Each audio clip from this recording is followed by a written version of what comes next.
in the chat. I'm gonna also drop the LEAP Slack channel invitation if you're not already on our Slack channel. That's a great way to connect with me and with everyone else after this call. But with that, I'm going to pass it over to Adrian to lead our webinar on emotional intelligence. So thank you, Adrian. Awesome. Thank you, Isabel. Thanks for having me. Hello, everybody. I normally would ask everybody to introduce themselves and tell me a little about you really quick, but I think everybody's on audio, so I'll skip that today. It muted you. Sorry, went on mute there for a second. So my name is Adrian Archie. I'm the founder and CEO of petNmind, member of the LEAP family. So I appreciate everybody jumping on and listening to the discussion, and feel free to drop messages in the chat. Isabel, please keep me in as I'm presenting if I have questions, because I probably won't see them. And I like to make this interactive, so feel free to chime in and ask me questions during the presentation and definitely after. So before I start, because this is about emotional intelligence, I have 3 questions I want you to write down, and then we'll discuss them at the end of the presentation. So hopefully you got a pen ready. The first question is, tell me about a time that your mood affected your work. So write that down. It doesn't have to be a long answer. We can discuss it after, but tell me about a time that your mood affected your work. Second question is, describe an example of when you've had to be confrontational in order to achieve results. And the third one is, tell me about a time when you had to neutralize a stressful situation in a professional environment. All right, those are your 3 questions, and I'll repeat them at the end if you didn't get to write them down. But think about those as I'm presenting, so we can try to apply some things that we can get something good out of this presentation. So I'm going to share my screen, and we'll go from there.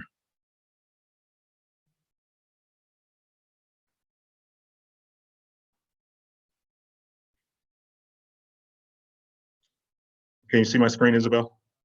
Yes, looks great. Perfect. So again, I'm Adrian Archie, the founder and CEO of petNmind. We're a 5-year-old company. We're based in South Florida. We are specifically focused on, we're a brick and mortar retail store. We're focused on educating pet parents and offering pets the best quality products out there. We recently started franchising because our model works.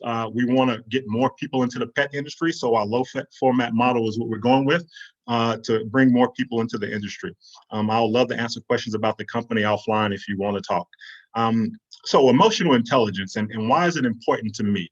I started out my life playing football. I played football from the time I was 6 to the time I was 25. So that's Pop Warner, middle school, high school, college, and briefly in the pros. And what I learned in football that I was able to apply to what I learned to be emotional intelligence was, number one, controlling myself. Football is a game of aggression. It's controlled aggression.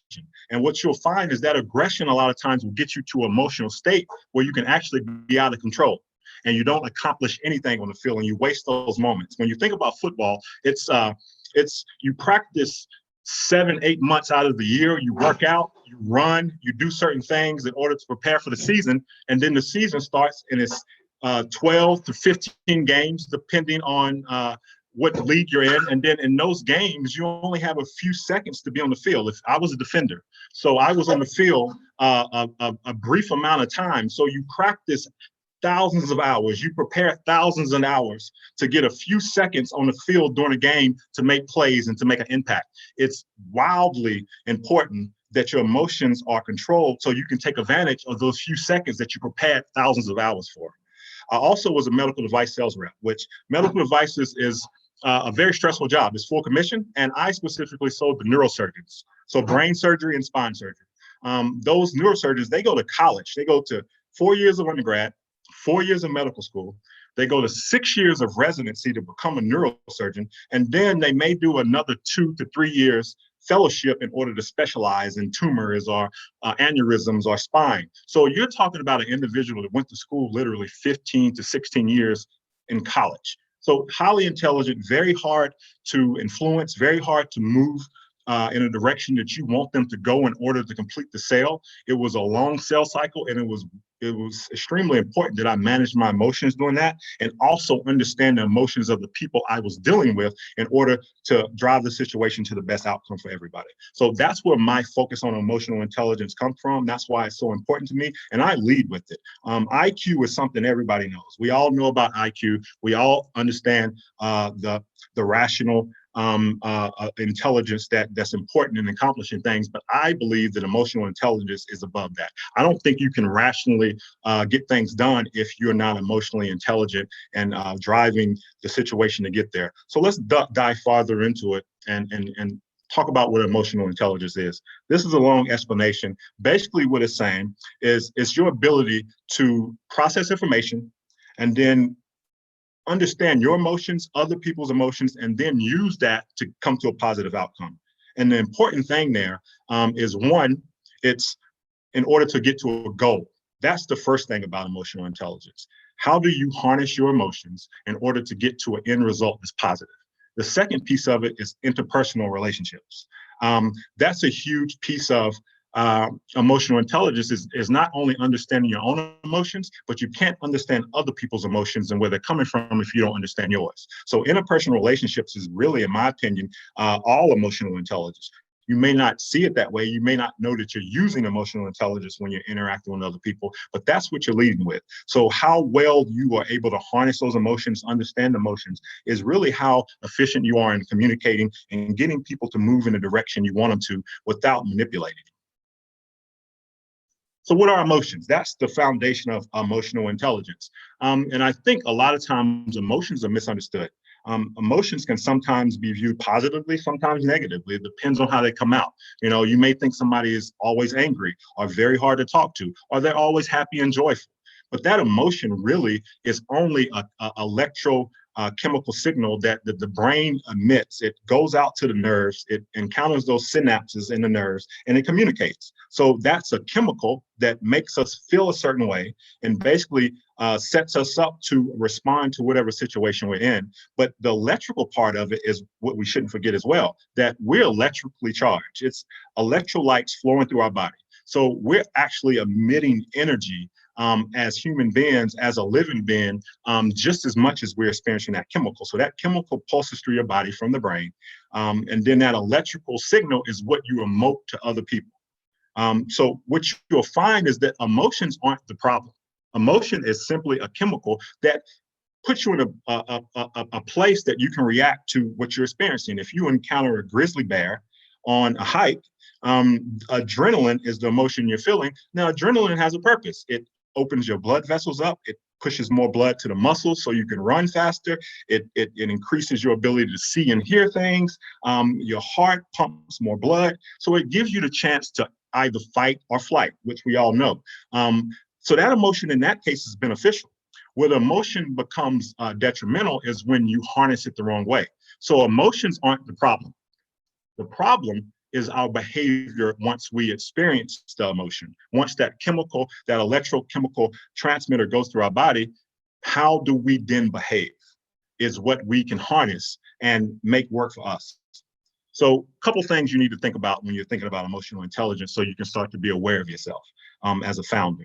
One is self-awareness. And that's really, in my opinion, a huge piece when it comes to founders, because you have a team, you have customers, you have investors, you have the general public that's watching your company. And being aware of yourself and how you present to other people and what other people think about you is a big part of being efficient in accomplishing things. The second piece is self-regulation. And that's being able to turn your temperature up and down, being able to take that chemical that's pulsing through your body, whatever situation you're in, and regulate it to where you need it to be for that particular situation. I tell a story about my senior year. We were playing at the University of Virginia. It was the first game of the year. And my little cousin, who was 7 years old, actually passed away a few months before the game. So I was playing that game in his memory. It was a big deal for me. It was my senior year. It was a big opponent, and it was a big deal, big crowd watching. And I was playing this game for a reason. And I got so emotional. I went on such an emotional high that when I ran out of the tunnel onto the field, sorry, my dogs are barking in the background. I ran out on the field and actually threw up. I was out of it. I wasted the first half of that game. I was on such an emotional high. And that's really ruined my first half. I don't even remember the first half. So that's a situation where the emotion was a good thing. It got me to a place where I could play good. I could run fast. I was ready to play. I was ready for the combat. I was ready to be aggressive. All of those things that the emotion made me feel, but it also overwhelmed me. I didn't regulate it. So I missed out on an entire half of football that I prepared thousands of hours, my whole life, my senior year in college, and I blew the first half because I couldn't regulate myself. Empathy is another piece of emotional intelligence. Being able to understand where people are coming from, not necessarily agreeing with where they're coming from, but just simply understanding it. That's a big piece of emotional intelligence that I think right now in our society, we see a lack of empathy I think is our biggest problem. We don't want to hear or even try to understand what the other side of what we don't agree with is saying, right? That's a big piece of emotional intelligence. Motivation. Can you continue to push through things when they get hard? As a company founder, motivation is a huge deal. Nobody is telling you to go to work. You're the boss. Nobody is telling you to show up and do the extra things. You're the boss. What motivates you? Are you emotionally intelligent enough to push the negative things out of your mind, the uncertainty, the customer that dropped you, the partner that didn't live up to the expectations? Are you able to get up in the morning and continue to do it? Huge piece of emotional intelligence. And the last piece is, I think we all understand now, is the interpersonal skills. How do we communicate with people? But really, how do we understand who we're dealing with? When I sold medical devices, I could walk into an operating room and stand in a surgery and tell the mood of the room. You had the surgeon, you had the scrub tech, you had nurses, the nurse in the room that was doing all the things and documenting everything. And it was 3 different people in that room that I had to influence, and possibly even my competitor may be standing in there, depending on what point we were in getting them to use my equipment. I had to influence that room. And many times you have 3 different moods in that room. The surgeon's extremely focused. So the only communication I'm going to have with him is very directed, focused things that he only needs to hear. Interpersonal skills and understanding who you're dealing with, even when they're not talking, is a big part of emotional intelligence. And I think it's the first piece when it comes to communicating. So why should you care as a founder? Well, you started a company. And if you're full-time in that company and that's all you're doing, and even if you're working a job and you started a company, you have even more demands on you. Your family deserves to have you healthy. They deserve to have you engaged and aware of what's going on in their lives. Emotional intelligence is a huge part of being able to cut off the demands of your job, of the world, and focus on the moment that you're in. Investors and partners, a lot of investors report that a huge part of them investing in a company isn't just the idea and the return that they can get. It's a huge part of it is the founder. You can have a great idea, but if you are emotional basket case and you fly off the wire at people and your team quits and customers don't like you or whatever it may be, that company is not going to grow to its full fruition because of your emotions. So investors are looking at your ability to carry yourself in any situation in a positive way. Your team is watching. I have a lot of young people that work for me because we're a retail brand. It's highly important that I demonstrate how they should act. I demonstrate how they should carry out business in my store because I'm not there. They're looking, they're watching. My customers are talking. Word of mouth is huge for a retail store. Word of mouth is, I would dare say, for a pet store, I have the best word of mouth in the area. And it's because I focus on it. I know how to communicate with people. Even when I drop the ball, customers still send their friends to work with me. That's because I know how to deal with people and I focus on it. Your company's growth depends on it. How can you grow if you, as the founder, are the anchor that's keeping the company from growing because nobody wants to deal with you? And your consistency, I think, is the biggest part of success. Showing up every day, doing the same task that you have to do to succeed, even when it doesn't feel good. That's a huge part of emotional intelligence. This is a short video that'll sum up why this is important to you as a founder, and then I'll chime back in after this.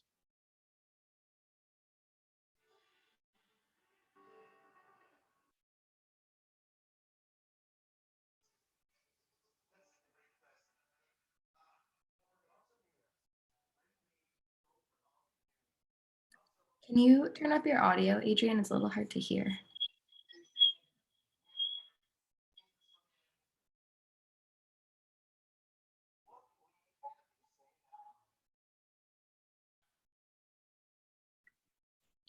Yeah, I'm still not able to hear the video. Still can't hear it? All right, we'll move past it. Sorry. But basically, he was telling us about how emotional intelligence actually increases productivity in corporations. It increases the effectiveness of managers. And so some corporations, the one I left, did a lot when it came to understanding personality, understanding emotional drivers, and understanding what your strengths were in order to be the best team member and also to carry out your task and accomplish your goals. So emotional intelligence, corporations are definitely focused on it. And we as small businesses, as founders, need to focus on it in our companies, on how we communicate and how our employees communicate as well. So first part of emotional intelligence is understanding emotions, understanding how you feel, understanding what's going on in your body, understanding why you feel that way, what situations are going to trigger these particular emotions. And it's 8 primary emotions: anger, anticipation, joy, trust, fear, surprise, sadness, and disgust. And we've always heard the term bipolar. Well, we use those terms in a kind of colloquial way, but in reality, that's actually how emotion works. It's one emotion has an opposite. They're bipolar. So if we go to this next slide, it demonstrates that. Joy is the opposite of sadness. Fear is the opposite of anger. Anticipation is the opposite of surprise. Disgust is the opposite of trust. And the physiology of it is basically the behavior that results from that emotion. So I have fear. That's the way that I demonstrate that in behavior is I get small and hide versus get big and loud, right? So I know in certain situations I'm going to be fearful in this. I have to give it a presentation. It's people listening, and it's a bit nerve-wracking.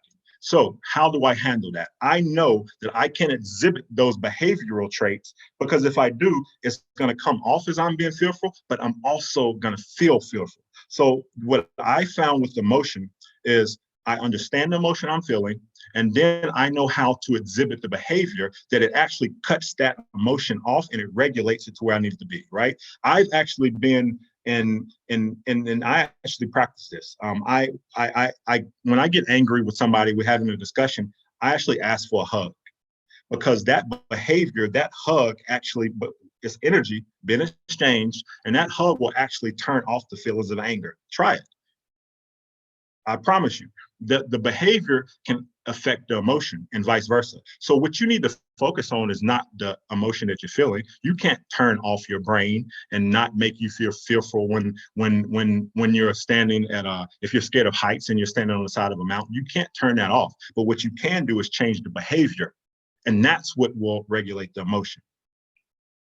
This is Plucking Will. He was one of the first to begin the research in emotional intelligence back in the 90s. And basically what this is showing is how everything's connected. You have the different bipolar emotions, and as you move towards the middle, the emotion becomes more intense. So if you take love, love has a combination of joy and trust. But as you go further into the middle, it becomes ecstasy and admiration. So what this is showing you in order to regulate your emotions, and you have to identify where you're at first. So if you take anger or aggressiveness, which is a negative emotion in most cases, you don't want to get to the point of rage, which is in the middle, all the way to the middle of what aggressiveness and anger looks like. You don't want to get there.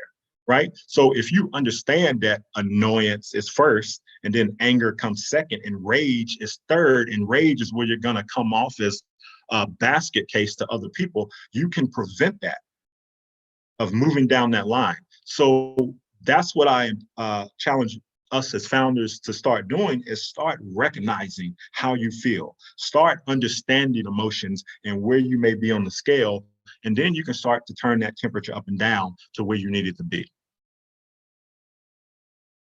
So I touched on this already, but emotions are not who we are.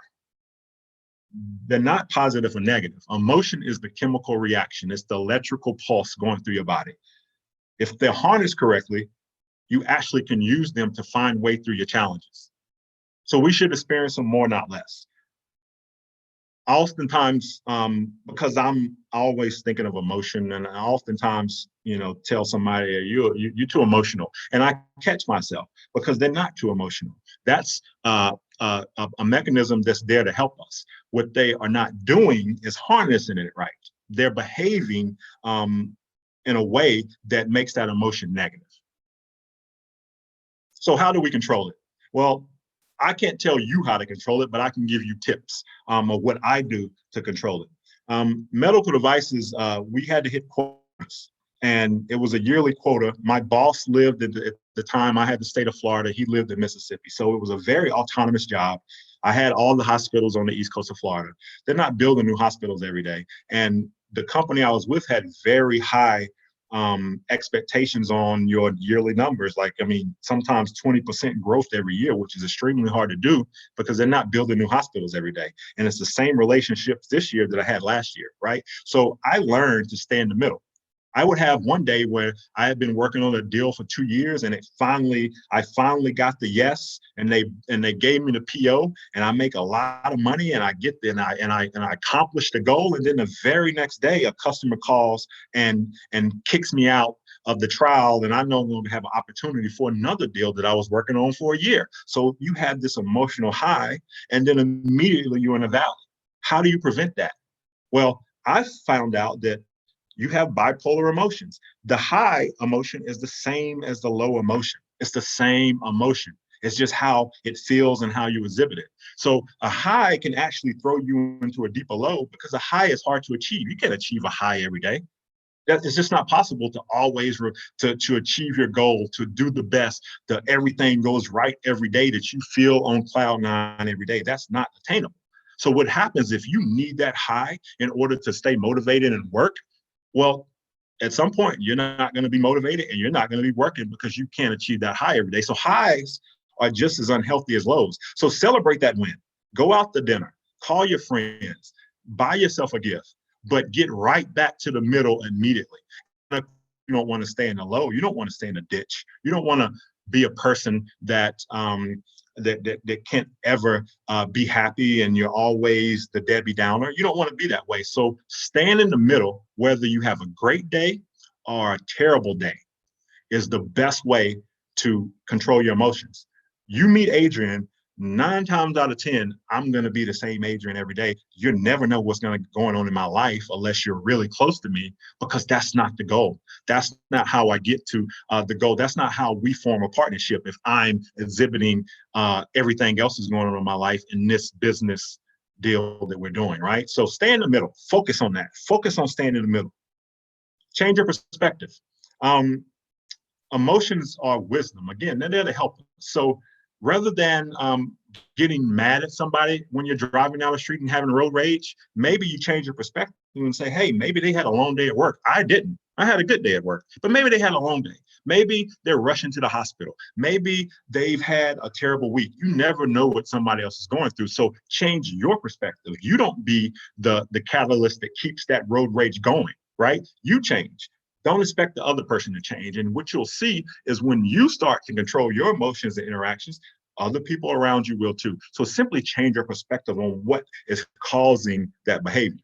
Self-talk, I do it all the time. I talk to myself on the football field throughout the game. I talk to myself now as a business owner and entrepreneur. People probably think I'm crazy, but I truly do have conversations with myself. And what it really is visualization. I'm speaking the future into my present. I'm saying, I go over scenarios in my head. I talk, I have a conversation when I'm the other person. I think about the play before it happens. I think about intercepting the ball and running it back when they run this particular play. And what happens is when that situation happens that triggers me, I've already thought about it. And I already have planned how I'm going to carry out my behavior when it happens. So the future becomes your present because you've planned it out. And another one is just be authentic. When you're your true self, you're not faking your accomplishments. You're not trying to be who you think they want you to be. You're yourself. You may not like Adrian, but you know that I'm going to show up on time. You may not like me, but you know I'm never going to be disrespectful. You know what to expect from me. I can defend my emotions because I'm always that person. right? So be authentic. Don't show up and try to be who the crowd wants you to be. Bring the crowd's affinity to you. Going on with the tips, open up your compassion tank. I love to see other people win. If I'm having a bad day or things didn't go well for me, I'm one of those people that I can turn on a stream home makeover or look at Shark Tank and see somebody win a deal, somebody accomplish something, and I love it. I love to see other people win. I love to either be a part of somebody else's success or even experience their success and the emotion that comes from them to get there. That compassion, that understanding others is the major pathway to empathy. And the more empathetic you can be, I think the more things you can accomplish, the more bridges you can build with other people, the more partnerships you can form. So open up your compassion, start to be happy for other people's success, start to do other things to other people win, right? I often do things for my customers that I'm a retail store, but I do things as like I give gifts and different things because what you find is that compassion is the affinity that people, even when I screw up, even when I forget to order what they needed, even if I don't have something in stock, they continue to be my customer because I've connected with them in a larger way that's not just transactional, right? Responsibility is a huge part of emotional intelligence. And what I mean by that, I'll give another story. I was in a brain surgery case, and my competitor was standing literally right beside me. It's medical devices, so your competitor is often in the same room with you. The surgeon, something happened with my particular instrument, and he began yelling at me, like literally yelling at me. And I'm standing here, and again, I have to get these deals. I have to win these deals in order to hit my quota and continue to be in good standing with the company. What was my responsibility in that case? Was it to stand up to a surgeon who's belittling me and talking to me like I'm a child? Or was it to come in there and make sure that the outcome was good for the patient, right? So I had two responsibilities. One was to make sure that that patient, that the doctor could take care of that patient in the best way possible with my equipment. And I was there to make sure that he could do that. Right. And the second part was to sell my equipment. That was my responsibility in that case. So it didn't behoove me to get angry at him for being angry at me. I simply kept cool, continued to communicate in a calm, efficient manner. And after the case, he apologized. Now, what if I would have gotten mad and flew off the handle with him? That interaction would have went south really quick. I wouldn't have won the deal, and I probably would have been kicked out of the account altogether. Right. So understand what your responsibility is in situations, and then you can start to make sure your behavior from the emotion you're feeling carries out that responsibility. So then you go higher than what you're feeling and realize, okay, stop. This is what I'm here for, and this is what I'm responsible for, and this is what I'm going to carry out. Also, seek people in your life that are credible, that you trust, that know you, that don't have any preconceived notions about you, and that simply want to see you succeed. And ask them for feedback. And even if you don't ask them and you get feedback, receive it. One of the hardest things to do, especially when you're people like us, that we're highly driven, we're founding companies, we're entrepreneurs, we're taking on risk. We tend to be it's hard to receive feedback when you're steering your own ship, right? I don't have to listen to you. You can't fire me. This is my business, right?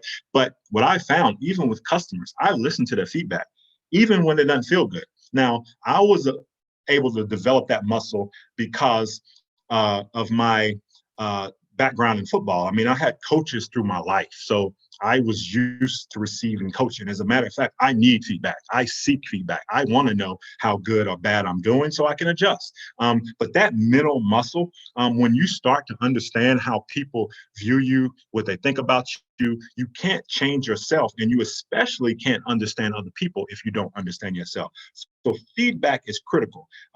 We all have advisors, and maybe you're not at that point in your company, but you'll have advisors, you'll have investors, you'll have consultants that interact with your company. And in business, oftentimes conversations are tough to take, and it doesn't feel good. But what I found is the people that give you the hardest feedback, that are direct with you, that push you the hardest, are the ones that care the most. One of my coaches told me that if I stopped yelling at you, because I was a freshman and I was spoiled and I left high school and I was the star at the high school, and then I got to college and I had to start over and I had to work again. And he was on me my freshman year, and I hated it. But one of the things that stuck with me is he told me, when I stop yelling at you, When I stop pushing you and coaching you, that's when you should worry, because I don't care anymore. So seek feedback. Number one, it shows they care about you. That's somebody that you can lean on. And two, you start to understand yourself better, because self-awareness is a huge part. And then the last piece is be curious.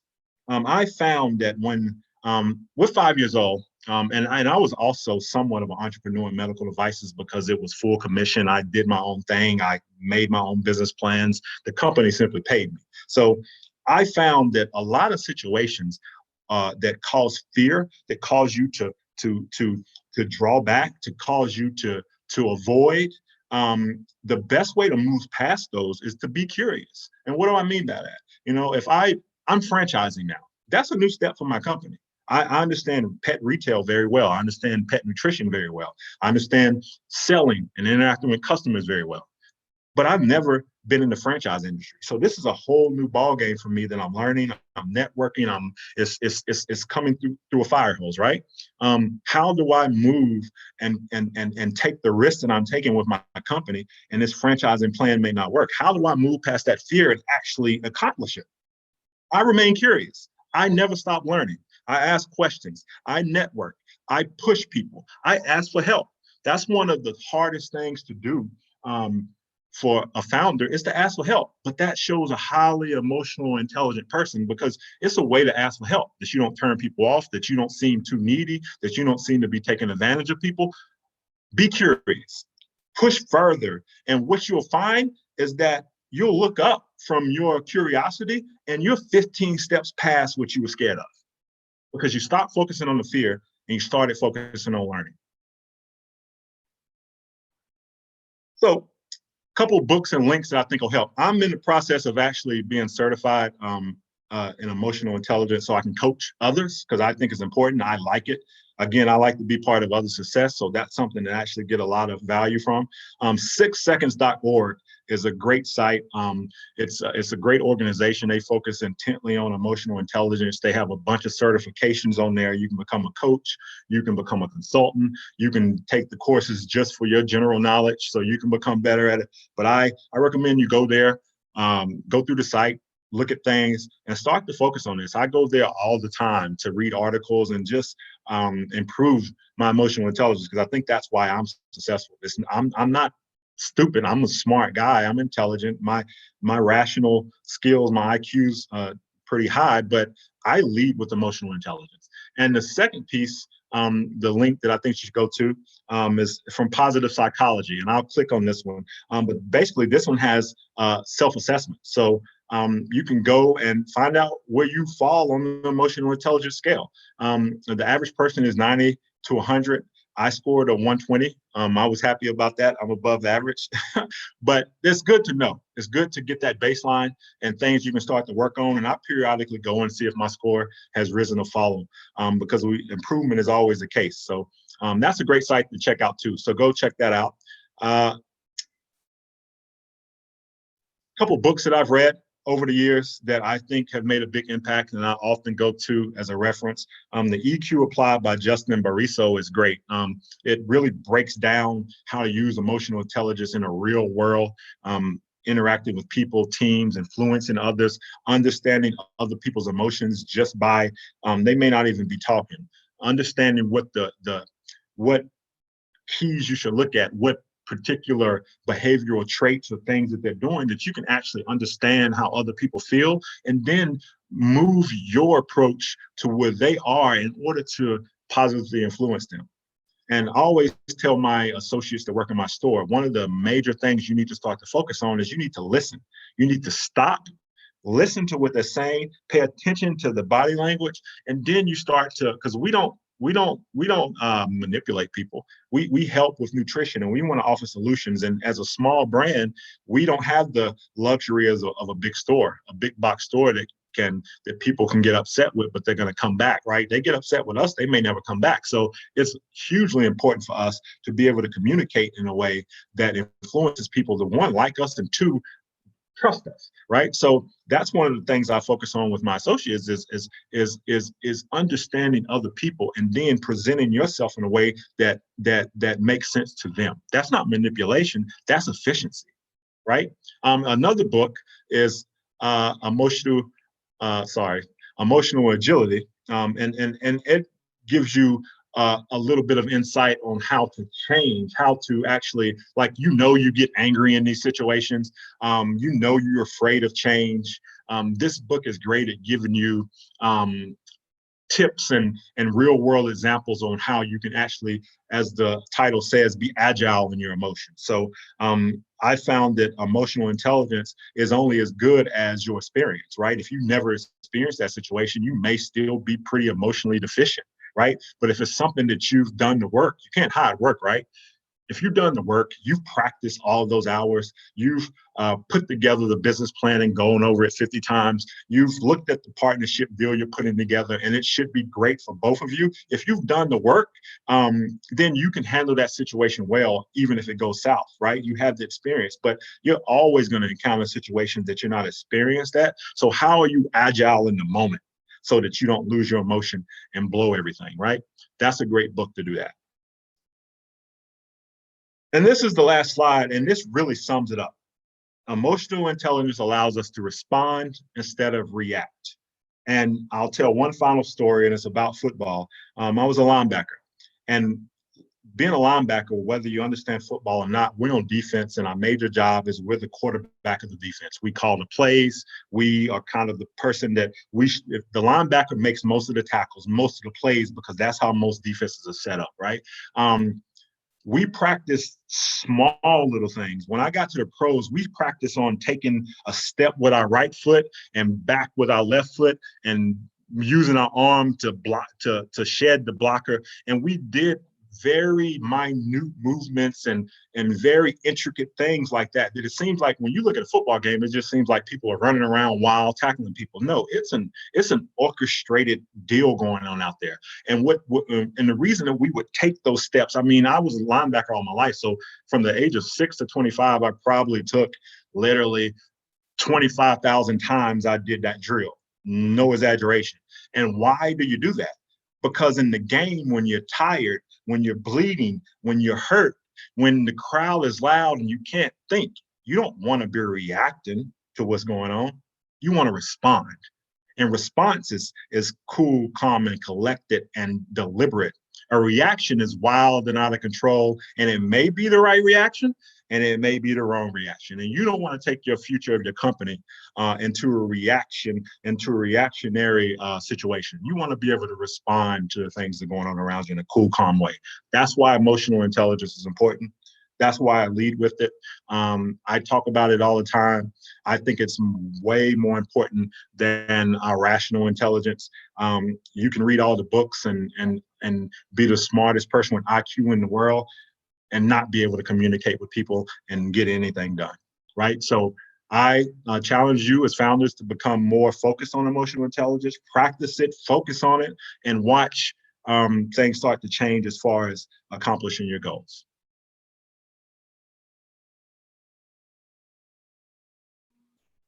So that is it. Thank you so much. That was so impactful and interesting, and I learned a lot even hearing it for a second time. I want to open up right now to see if anyone has any questions for Adrian. We can use the reminder of that time to ask any questions that anyone else has.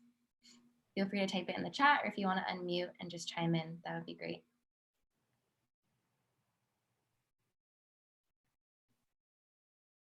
So did we do any of the questions? Did people answer those questions? Who wants to go with the first one? Let's see. What was it? Tell me about a time when your mood impacted your work. It can be either positive or negative. Anybody?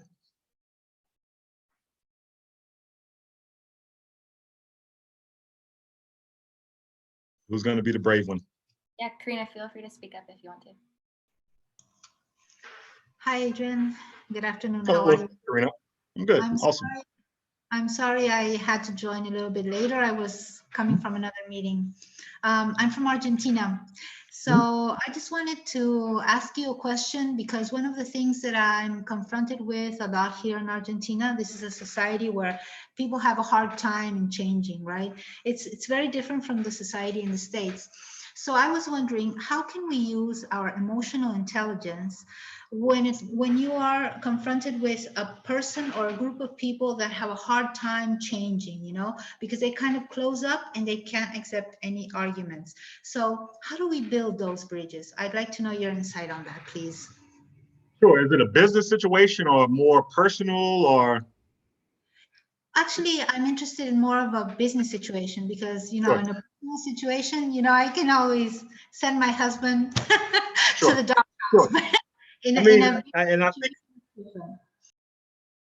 sorry, I didn't mean to cut you off. I think, and the reason I asked that, because I think it matters, the situation matters, right? It's different things you can say to a friend or a family member or even an enemy that you can't say in a business situation. I think in business, I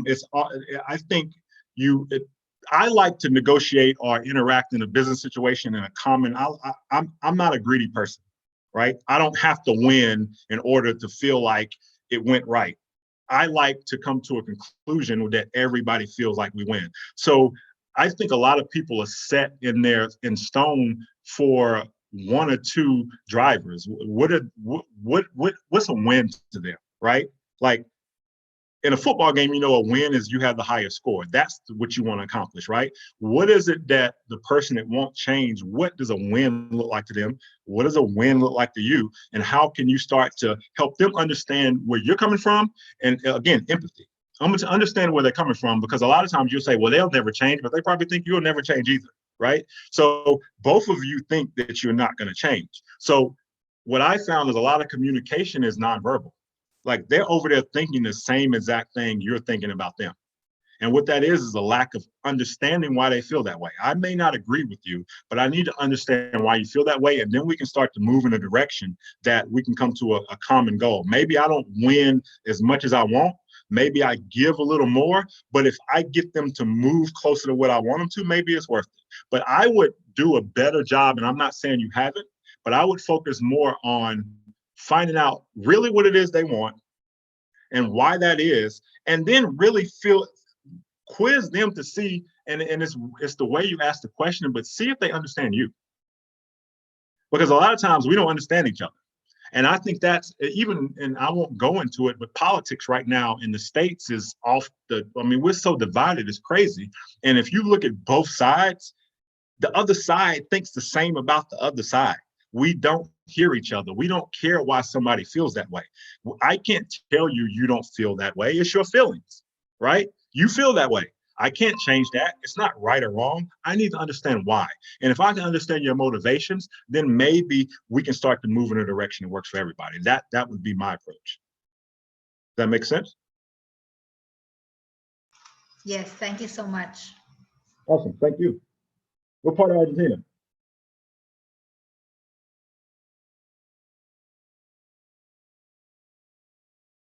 Let's see. We had another question on here. Describe an example, somebody, of, if you have it, that you had to be confrontational in order to achieve your results. We have any confrontational people on here?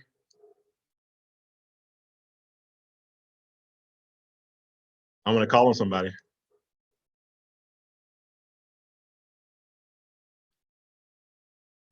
I like your background setup from Pat Collier. Have you had a situation you had to be confrontational? Yes, I mean, I wouldn't use those terms per se, confrontational, but yeah, I mean, there's tough scenarios in the past where you are you want to get something done, or you want to do something a certain way, and there's sort of structures, policies, and like old norms in place that prevent you. I think what you said earlier, like really framing how you ask for something and putting emotions aside, and it's really hard. Emotional intelligence is very hard, and there's a whole like you could get a whole PhD on emotional and the study of emotional intelligence, corporate leadership. But agree with you. It is your word choice. It is your tone. It is your body language. It's how to ask for something can completely affect the decisions that are made. So I think really being careful on how to choose softer sounding words is important. Sure. It's easy to be confrontational. It's lazier to be confrontational. Agreed. I found, and that's a great point. I found that I can be a bit long-winded, and when I'm in a situation that's we're kind of at a tense moment, and you can tell the room's on needles. I become very brief and I talk very calm, Yeah. because I found that when you give people too many words, or you say too much, they start to judge what you're saying, and it takes them off in a way that they're not even listening to what you're saying anymore. You've made them feel a certain way, right? So I get brief, I talk very calm and deliberate, and then I stop and listen. Yeah. Yeah. Cool. Yeah. Agreed. Last question, and then we'll see who can get it. Tell me about a time when you had to neutralize a stressful situation in a work environment. Alden, you want to take that one?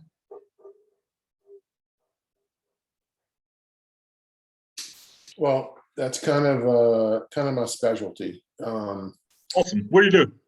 What's that? What's your company? Catio. Okay. We were on the last thing with you as well. Great presentation, by the way. And Thank you. And I'd asked you earlier, we'll get to that in a moment, if you guys made any progress with your Midtown store here in Atlanta. But Okay. you can tell me about that in a second. But yeah, I mean, that's kind of the thing of running the balance of people. And what I just commented about battling corporate culture is the worst. It's like, sometimes you get in those situations where you're coming into something, there's two sides, and you try to play Switzerland or try to be the balancer. And that's why I asked if you were a Libra too, because that's kind of my approach. It's like, look at both sides of the coin and figure out, hey, just rip right into the middle, kind of mediation style. That's what I do, or try to do at least, but it's not always effective. People don't always listen, but like you said, they can be polarized, and they've got their own, just like in politics, they've got their own mind made up. So getting to a resolution isn't always easy. Sure. Agreed. I'm a Leo. I'm not a Libra, Leo. Yeah, I'm a little headstrong. Yeah. Well, we're working on the Midtown store. What's that? I said we're working on the Midtown store. She's the franchisee there's some personal things she's working through, and then we're gonna move forward. So it'll probably be towards the end of the year. And we can talk about this on the side, but you should definitely look at that what's blowing up right now, which is Chosewood Park area, which is Summer Hill, where it used to be the old Brave Stadium, Georgia State now owns.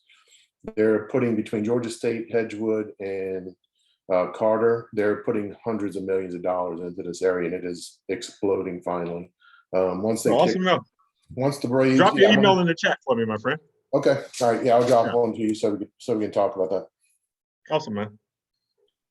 Awesome. Any other questions?